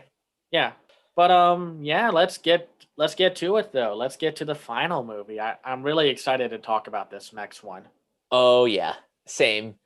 So another film with a kind of interesting less production and more just release. So the first Shaun of the Sheep movie came out in 2015, and it's great. Gosh, it's great, fantastic. I think it's probably one of my favorite Aardman animated films. That's Um, fair. but we heard a sequel was coming around like 2017, 2018. Yeah, But I remember seeing teasers for it in 2018, like yep, before. right in front of Early Man. Yeah, and like before Black Panther was released. So it's been a Um, while. yeah, but because the first one in the US like didn't really make a lot of money, um, it seemed like nobody wanted to pick up the film stateside. But fortunately, Netflix is like, hey, we're animation guys now. We'll take this off your hands. And so they released the film back in February on Netflix. And so the story about around this one is it's kind of a riff on ET. So when an alien possessing strange powers crash lands near Mossy Bottom Farm, Shaun the Sheep quickly makes a new friend. Together, they must run from a dangerous organization who wants to capture the intergalactic visitor. So I'll throw it over to you first, because you saw this one like Way back at the beginning of the year. Yeah. yeah Uh, so you just want me to say like what I overall thought about it, or yeah like, yeah go ahead. well, first off, the 2015 film is great, and it deserved that Oscar nomination. It was my fourth favorite animated film of that year, only behind Khalil Gibran's The Prophet, when Marnie was there, and Inside Out. Which, let's just say, 2015 was a great year because that's also when we had Boy in the World, Anomalisa, the Peanuts movie. That year was stacked. Yeah, but back to 2020. Yeah, I was really curious because Lionsgate was not really supportive of Aardman's films as much as like they still spent the money to be distributors, but they really just let them die at the box office. Like especially with Early Man coming out a week before Black Panther. And only really getting like one trailer, Yeah, just maybe a second one for international audience, but that's about it. yeah, Lionsgate, man. I don't know why buy the rights to distribute these movies if you're not going to support them. Aren't you're just bleeding money at that point? But whatever. Maybe someone else can explain it to me in a more like production reason why, development reason why. So yeah, no, I was very happy that the new film came out, and I think it's a overall better movie than like the first film, but I think I like aspects of the story more in the first film, especially with the sheep characters. But That's fair. That's why in my quick thoughts, I did not make a statement of whether or not I liked one better than the other. Though I'll say this: if depending on like where your genre preferences lie, if if you lean more towards like sci-fi, then this one's got you covered. I think it's just because I liked the farmer and the dynamics between the sheep and the dog more in the first film than the second one. The second one just kind of pushes the side sheep to the side along with the farmer, and I kind of miss that heart that was them because they just make the farmer like a greedy person just wanting to take advantage of the recent alien sightings in Mossy Bottom. But this is also kind of a thing with the TV series, so I don't. It's not a really big negative. It's just kind of like expanding from him, from the show and whatnot, and the recent Netflix series. But I think in general, I think the overall story with just everything else, Farmageddon is just leagues better. It has a more interesting villain, a more interesting side characters, and I would argue better jokes. And but yeah, that's just me.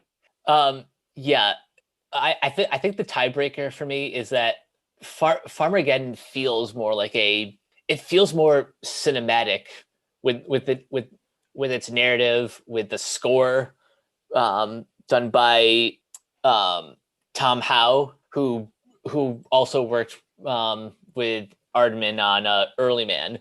He um, he threw in a lot of references to like Close Encounters of the Third Kind and the X-Files, which I thought was really cool. Yeah. Oh, and did you notice all of the Doctor Who references?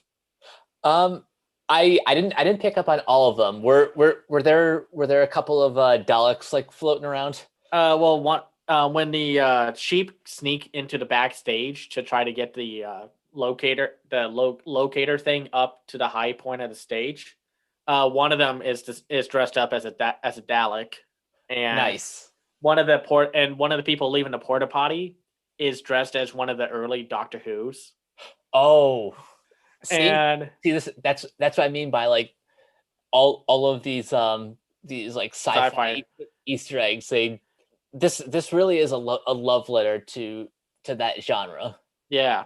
So, of course, like the big thing about these two films is that there's no dialogue. It's all visual storytelling, which is a real challenge, but it's also really easy to make work because it all then comes down to just how you make the story flow and how the characters react to everything. You don't need to rely on like a music moment or like a dialogue sequence. It's all just told through like I guess miming is the right word, or what's the proper word for this? Um Um, yeah, it's a bit of pantomime, but it's see the thing is it's like yes, there's no dialogue, but they're still communicating in like the I would describe it as like sort of like Sims like that Sims gibberish. Yeah, it's very like if you've ever played like Banjo Kazooie, it's like they kind of talk like yeah, yeah, yeah, like that kind of thing. Um, And I don't know and why, but that just sounds funnier to me than like traditional dialogue. and that's the thing because Aardman's actually really good with both. Like for the most part, like I know not everyone was big on Early Man, but I found that film to be just extremely funny. Like when Tom Hiddleston as the villain like goes into the caveman's area to mine the ore, and he's like, "Now mine the ore," and then his assistant's like, "Mine the ore what? Mine the ore, the earth, the ground." Which I like. I'll say it. I think Early Man's an underrated film. So that's just me. Oh yeah, And but their physical comedy is on point. Like I think it's all very cute. Like the old man who has the order of chips when before he meets the alien, like he drops them when he's running away, but he goes back to try to get a bite. hmm And or like anytime the hazmat suits are there or on screen. I I love the joke of the one guy like he grabs a soda from the vending machine. He tries to sip it. He tries like a couple times, and he misses because he still has his suit on. Yeah, no, I love that. It's like oh, and then tosses the can.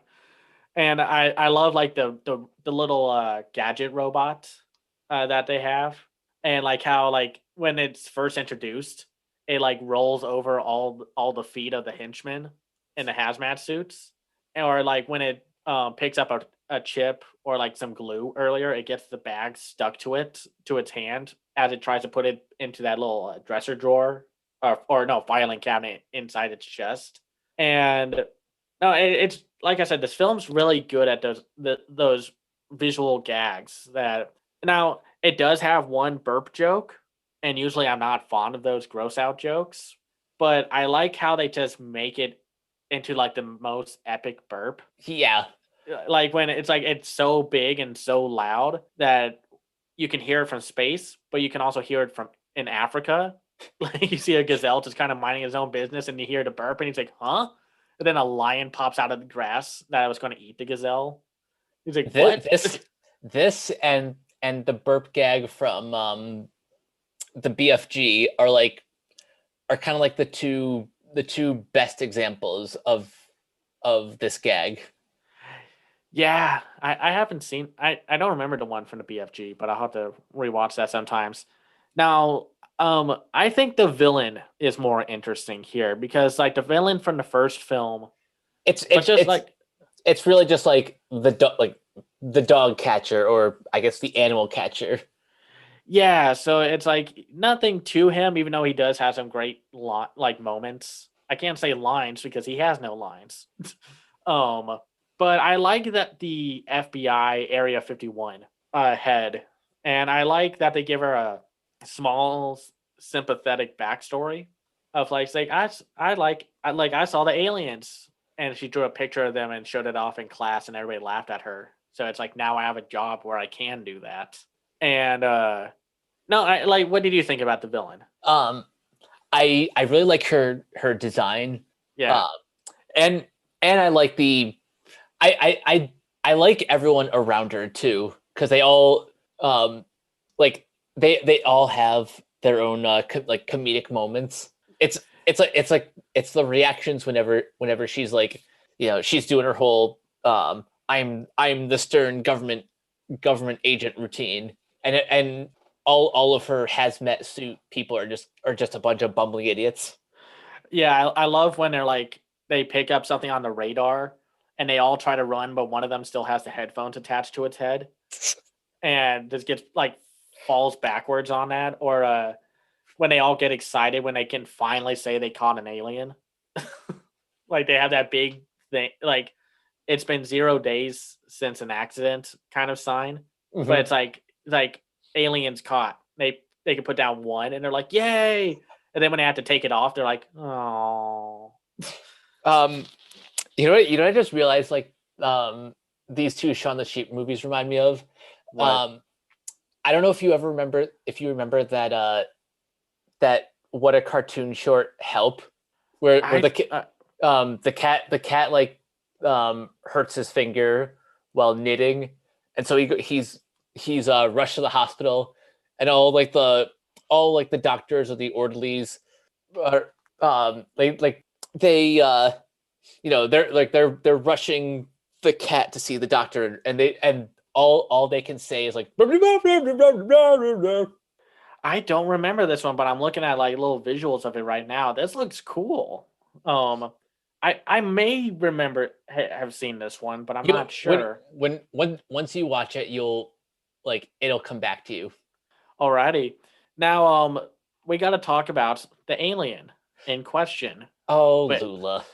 Lula is an adorable alien. I didn't know at first how I would respond to her design because she just kind of looks like a dog. But I like all the little mannerisms they give her, and I love like when she's like pouty, she crosses her arms, but then she crosses a second pair of arms, and I love that.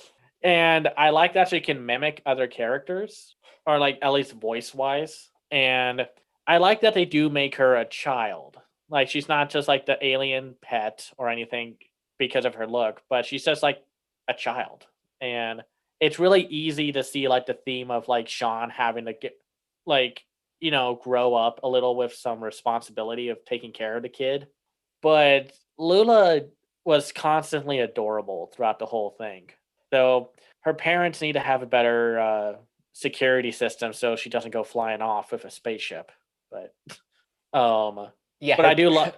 her parents are like the opposite of helicopter parents. No, yeah, they're just kind of like.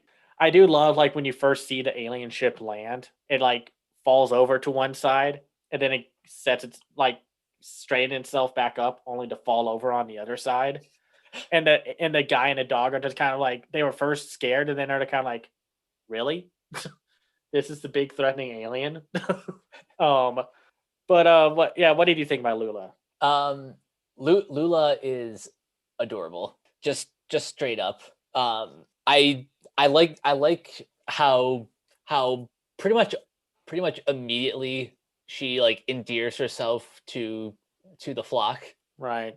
I also like when when all the flock gathers when she like steps outside. One of the first things she does is like she touches the big sheep. Oh yeah, I love that character. Yeah. The big chunk, the big fluffy sheep that hasn't been shaved and whatnot. Let's see here. No, keep going as I find the character's name. Oh yeah, Shirley. Shirley. Okay. Like she's mimicking his voice and then touches his fur, gets lost in the fur. I love that they pull out random items from that sheep from his wool, and then they do a playful alien reference or like the most PG alien reference you can make. Yep. And I liked the sheep. I like seeing the side sheep because they were like my favorite parts of the first film, and I love Sean. Well, it's like I like Sean's disguise. Well, first of all, this film gets away with a few crass jokes that I like when Sean gets the pizzas that he secretly ordered. The delivery guy looks down and sees he has 3 legs, and it's like, oh, I see what you did there. um, and I liked a lot of the jokes with the sheep. I wish the rest of the sheep were more in the movie because they only get they can only get roped into like the farmer's crazy scheme of trying to make a bunch of money and such. But I do like a lot of the jokes that they have, like one having to keep hammering up a bolt, but then it keeps getting knocked down because you realize that the bolt's like from 2 different sides. Oh yeah, that was funny. And I do love the I love when they take a lunch break while building the stage, and they're all just kind of eating on a iron bar or steel bar, and one of them's like reading a newspaper and such. No, it's very cute. I like what they do with them. I just wish they were in it more, and that's mostly because they were like my favorite things from the first film. But Yeah, it would have been nice to see a little bit more from them, but I also understand that this is a little bit more of Shaun's story. yeah, no, and Shaun is great. I was a little worried at first because I thought he was kind of annoying at first in the movie because of just like, I mean, it's thematic, of course. He's a brat and he's rebelling against Blitzer's constant rules of like, no, you can't do this, no, you can't do that, you can't do anything. So but though I will say I think Blitzer gets the short end. Like probably some of the funnier physical gags, but definitely another short end story wise. Though he does get, I think, have a pretty good sequence where he gives Shaun a hard hat just because, like, oh, I trust you. Go do what you need to and whatnot. But then as the movie went on, I did grow to like Shaun again. But that's just me. Do you have anything else you want to point out about this movie? Um, I think the ending is really sweet. That you know we finally get to see Lula returning home to her parents, Oh, and I like that they don't. I like that with Lula's parents. I like that like with the FBI woman. Um, I like that she like they don't give her like her comeuppance and whatnot. She's just amazed that it's like, oh my gosh, these aliens actually exist, and just hugs Lula's parents, and the parents understand that. Like, I thought that was a very sweet scene. Um, yeah, that was nice. yeah, no, it's nice because it's just like parenting is universal. Let's just say that, literally and metaphorically universal. And I will say I did love the two post credit scenes.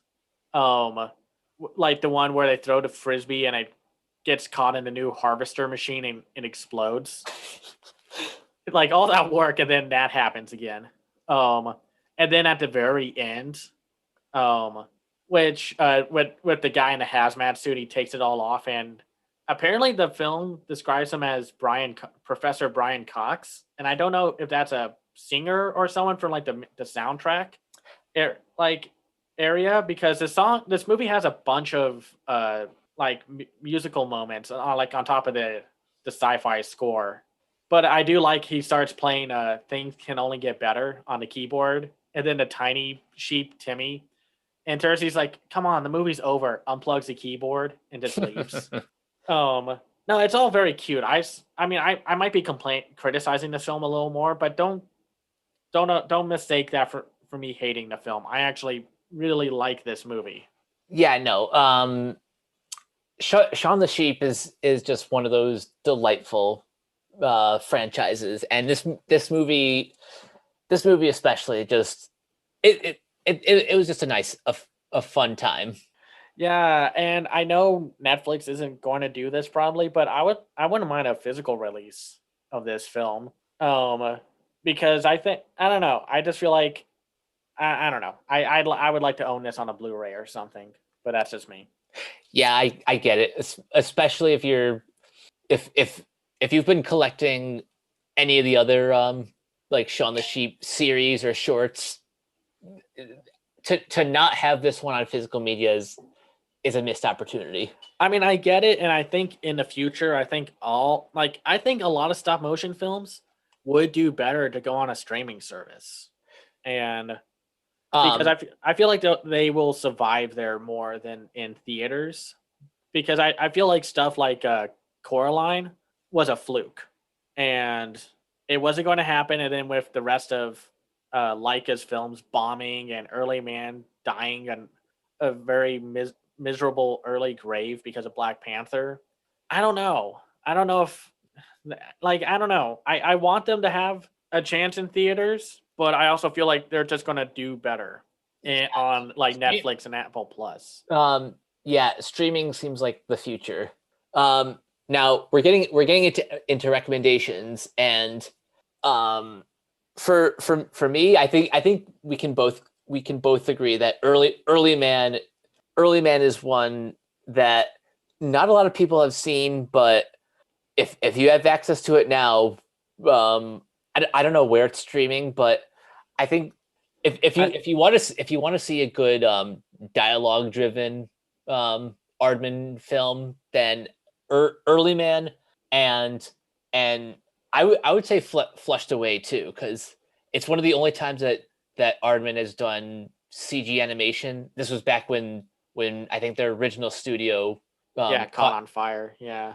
It's a tragic story, but it leads to a fun creative opportunity for DreamWorks to for DreamWorks and Aardman to kind of imitate the stop motion claymation style into CG, and they do a good job emulating that style. And for 2007 CGI, it still kind of holds up. It actually does. And I actually think it has some of the funnier visual gags, or just gags in general, like the Toad mobster. His prized collection of artifacts are all like tacky souvenir gifts. And I mean, I also like the voice cast because, you have Hugh Jackman, Ian McKellen, and a lot of other great cast members. And I think some of the funnier henchmen with the two rats that work for Ian McKellen's character. Oh yeah. I love the whole sequence when they're falling, and one of them, who's played by Andy Serkis, is like, remember to keep your legs straight before you hit the water, and he lands and just hits flat, in a crumpled pile on a harder surface, while his henchman or his cohort falls into the water. He's like, I did what you said, boss. I kept my legs straight. And yeah, no, well, I had a tricky time picking a selection recommendation here. So I decided to go off of the first film we talked about, Red Shoes and the Seven Dwarfs. And I'm going to bring out two recommendations of two series that kind of have the whole, we flip a certain genre on its head and have fun with it. One of them is, I'm going to re-recommend Sleepy Princess and the Demon Castle. It's on Funimation now, and the whole series is up there now, all 12 episodes. And it has such a fun time, poking at the whole, the princesses and the Demon King's castle, to where they think that the princess is stuck here with us, but then you quickly realize they're stuck with her. Yeah, and I'm watching the final episode right now. Every joke works. And I can't say that for every comedy, but every joke works. I am laughing constantly throughout this whole show. And yeah, how many times can you say a comedy has had just perfect jokes all throughout? Quick question. When we inevitably get the English dub, do you think the comedy will work as well as it did with the original Japanese language? Oh yeah, this is not one reliant on the big dialogue pieces in the background or specific Japanese comedy reference points. This is all Looney Tunes, Animaniac style jokes. Okay, good. Because that's I don't mean to bring up the sub versus dub debate, but personally, when an anime is not specifically set in Japan, that's when it matters. That's when it matters the least which language track you listen to, and or B, it actually helps if you're watching the dub. Yeah, no, one of my favorite jokes in one of the episodes, I think episode 5 maybe, I'm not sure. The captured princess actually helps the Demon King try to sleep, and one of the things that she tries is that she takes the Demon King, all the way to the top of the castle and just tosses him off the castle. This show does, I don't know how they make this thing work with 12 episodes, and I don't think it would work if they went more like they did, a 52 episode thing. But man, it's just so funny, and every joke lands, and you don't have to be a gamer. though it does have some of the old fantasy like joke RPG jokes. But no, you don't need any of that. It relies on its setting and its characters. And the dialogue will translate easily. There's no like, oh, this is only funny because she brought a sleeping bag to a boxing match because sleeping bag and boxing gloves like sound the same in Japanese. You know, Oh, that kind of thing. Like yeah, that kind yeah. of or like in I forgot it was called like Jungle Daiku or something, a very terrible anime. The one joke that it has that was funny, and everyone points this out, got ruined because of the dub. Because it's like, no, it's like because it's about the like this woodland rainforest spirit ends up in Japan. And they're like, yeah, man, you're not in the rainforest anymore. You're in Japan. Japan? What's Japan? And the whole joke is the character speaking Japanese while asking what Japan is. Oh, So it's like the one joke that could have worked gets ruined because everything else is just creepy, terrible stuff. Um, Now the other recommendation is One Punch Man, at least for the first season, because I was rewatching the first two episodes today, and that first season is such a riot because it basically takes the power fantasy aspect and makes you realize how having unlimited power would suck because like it says in the title, he beats everything in one punch, so being a superhero kind of sucks. And I love that, like all these, like he says he's a superhero for fun, and every supervillain so far gets pissed off at him, saying like that's a terrible backstory, and they give off these big elaborate backstories, only for it to not matter a second later when he punches them, and they all just turn into mush. Like there's this evil mosquito queen, and um and it's just like this cyborg character has a hard time fighting her, like to the point where he the only thing he can do left is self-destruct. But then Saitama just slaps the mosquito queen and she just turns into a huge blood splatter on the side of a building. Or like when this mutant praying mantis comes through into Saitama's apartment. Again, one punch, the mantis's head explodes. And you see these two other animal human mutants standing out there, and they're like, I can't tell if the praying mantis guy is in there. I can't read his thoughts. And they're like, wait a minute, isn't he one of the stronger guys that we have? So it's like, no matter how big the scale gets, Saitama, the main character, still beats everything in one punch. So there's like it's a very different approach to superhero parodies, because it's like this is what happens when your main character is basically someone who wants to have a Superman levels like strong character, but but thinks that taking the kryptonite weakness away will make him a better character. Like hmm. you know what I mean? Yeah, Like yeah. like if you took away the kryptonite thing, nothing can stop Superman. And that would be kind of boring because there's no stakes in the matter, which like Millennium Mike said, like that means that everything else is at stake until Saitama gets there. So, but yeah, those are my two recommendations: Sleepy Princess and the Demon Castle, and One Punch Man. And before we go, Hulu has both the sub and dub of One Punch Man. Netflix only has the subtitle version. Not Good, that like good it to really know.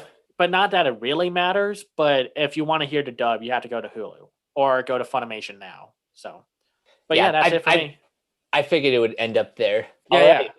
So this was a nice this was a fun episode. We had a lot to talk about film wise, less so news wise, which was refreshing. yeah. It was really nice, actually. Uh, Next time, well, we'll see what happens next time. It'll either be our best and worst of the year or a preview of what's to come. Yeah, I'm kind of. Yeah, I think we might just do the like what may or may not be coming out in 2021, because Because it can't be any worse than our pilot episode. no. Yeah, no, but we'll just have a big old asterisk next to every movie title. But only because I'm waiting for the Oscar submissions to come through, because Zhang Jia, the Chinese animated film and the follow-up to Neza from 2019, is getting a Blu-ray release in February, and I want to know if it's going to try to compete for this year's Oscars or next year's Oscars, or if it's just not going to compete at all, because otherwise we can just do the worst to best animated films of 2020 next time. Well, we'll cross that bridge when we get there. But Of for course. now, Cameron, where can everyone find you online? Well, you can find me on Twitter at Cam's Eye View. I run a website called camseyeview.biz, and I review animated films called The Other Side of Animation. I have a Patreon at patreon.com/camseyeview.